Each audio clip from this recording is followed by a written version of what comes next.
दोस्तों, आज हम इस क्यूब पजल में एक्विवेलेंट रेजिस्टेंस किसी दो पॉइंट के बीच में निकालना सीखेंगे। ये क्वेश्चन कई कॉम्पिटिटिव एग्जाम में पूछा जा सकता है।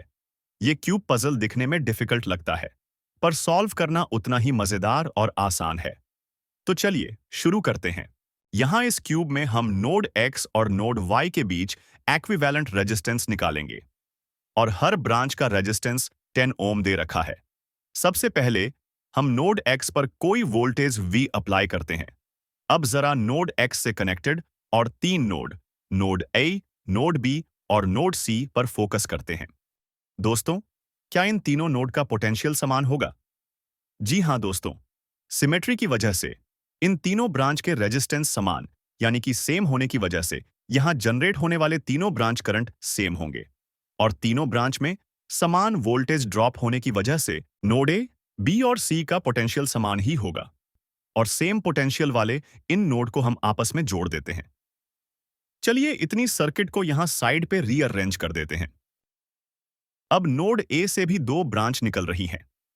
पॉइंट ए से जब दो करंट डिवाइड होंगी तो दोनों ही ब्रांच में same current same voltage drop करते हुए पॉइंट डी और पॉइंट ई पर पहुंचेंगी। इसी वजह से इन दोनों नोड यानी नोड डी और नोड ई का पोटेंशियल भी सेम ही होगा। इसी तरह नोड बी से कनेक्टेड नोड डी और एफ और नोड सी से कनेक्टेड नोड ई और एफ का पोटेंशियल भी सेम ही होगा और इस तरह इन तीनों नोड डी, ई और एफ का पोटेंशियल भी समान होगा।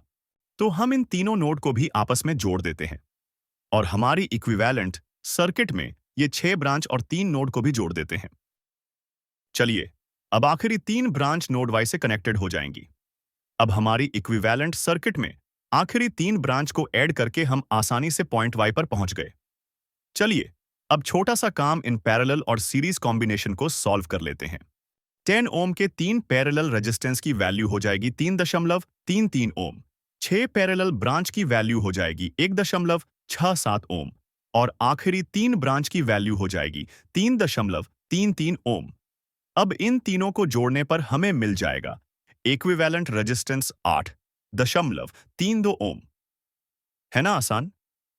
ऐसे ही रोचक क्वेश्चन आंसर के लिए चैनल को सब्सक्राइब करना मत भूलिएगा। Good bye.